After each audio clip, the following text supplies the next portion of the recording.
Hi there, this is Elvire. Elvire is here helping you connect the dots between mind and body.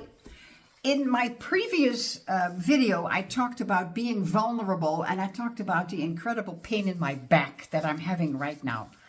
It's still there, unfortunately. I'm working on it, but I'd like to give you a little bit of an insight as far as the metaphysical side of any issue in your body is.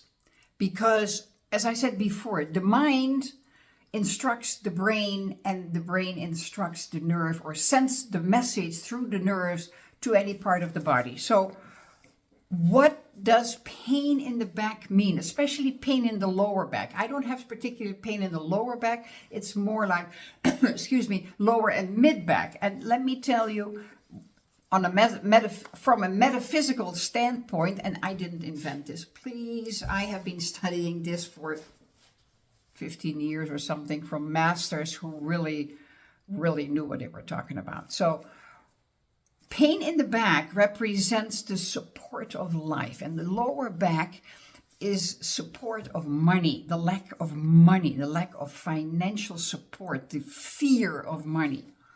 Well, looking back and remembering many instances in my younger years when I was in my 20s and my 30s, that was my major fear. Money. Not having enough money to support myself, not knowing how to emotionally support myself, because that's the underlying energy, that's the emotion underneath it, underneath money. You don't want money. You don't want a lot of money. You don't want $1 million of money. You want the feeling that that amount of money can give you through having the security, being able to buy the food, being able to travel. It's not about the money.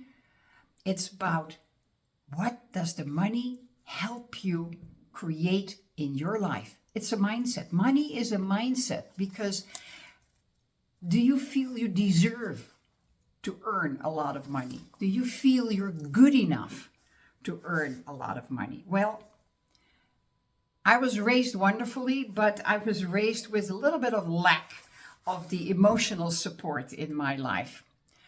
And so I didn't really feel good enough. I didn't really feel that I could live up to my parents' expectations.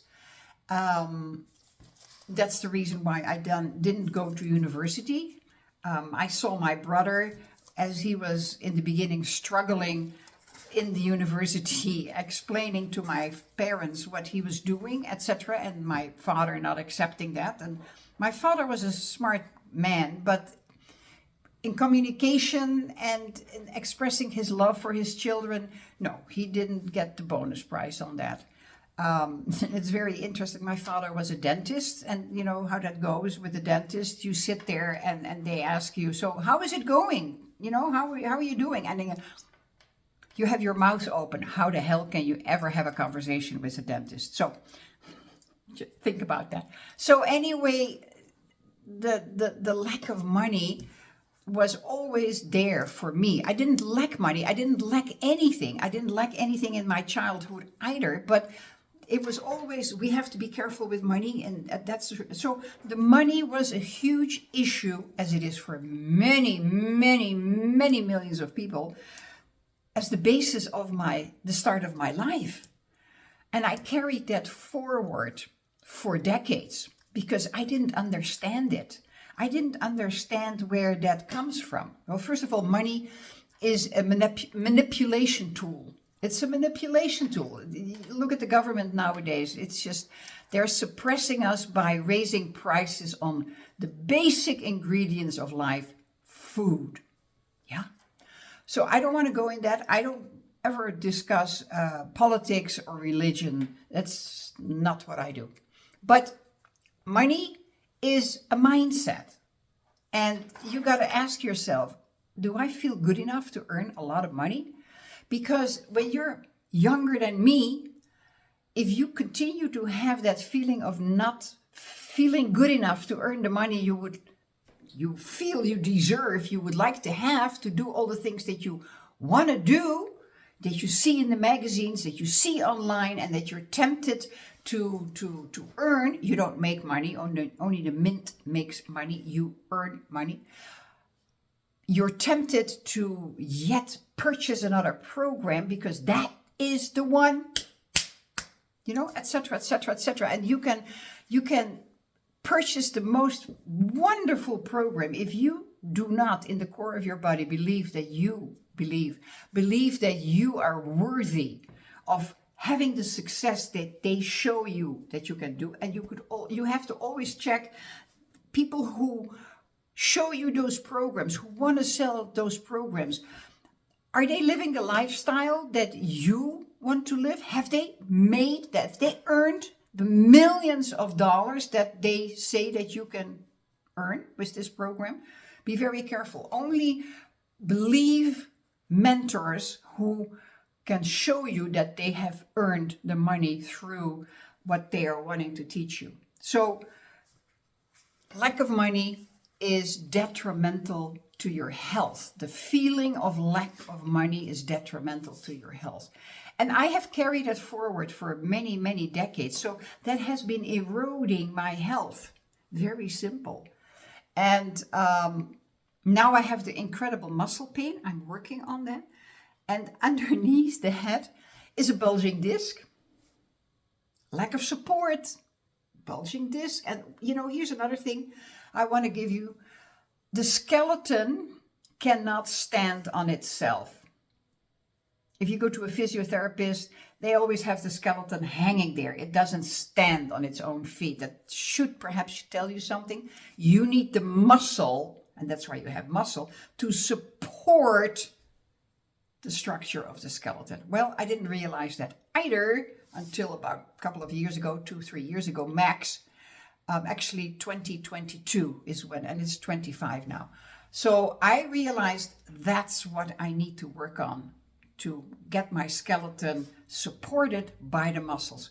I'm doing that every day. But in the meantime, that's still that old feeling, that old issue of the lack of money, I had not come to terms with. I had suppressed it. I had pushed it away. I had ignored it. And you know what? I probably made the agreement that I was going to resolve that issue of money, not feeling good enough, not deserving in this lifetime. So that's what I'm going through, and that's what I wanted to share with you. Life is interesting, very interesting. However, do introspection. Look inside yourself. Do your meditation. Ask for guidance of your guides to show you where, in what area you can improve and how. They will show you. And be patient. And you don't have to sit and meditate for hours. 20 minutes max, sometimes 15 minutes, 20 minutes. And I always listen to white noise. And if you want to know what white noise is, you can create that yourself on your cell phone. You go to the kitchen, you turn on the exhaust, and you record that and you listen to that. And just look at your watch or whatever, where you have 15 minutes or 20 minutes, and listen to that. Because you don't want to be distracted when you are meditating. I was not, and still not able to listen to beautiful music when I meditate. I don't want to hear anything. It's just me and my guides, and that's it. So ask your guides for guidance, and do introspection. Look inside yourself. Where are the areas that I am not functioning 100%, where I don't feel I deserve it? And that's not an easy one, but start writing it down in a booklet. Write it down, make it happen. It's really good book by Henrietta Clausen with the K for King. So this is where I wanted to leave you on the list of vulnerabilities that I wanted to share with you. I haven't finished. I will come back. Do me a favor, click the like button.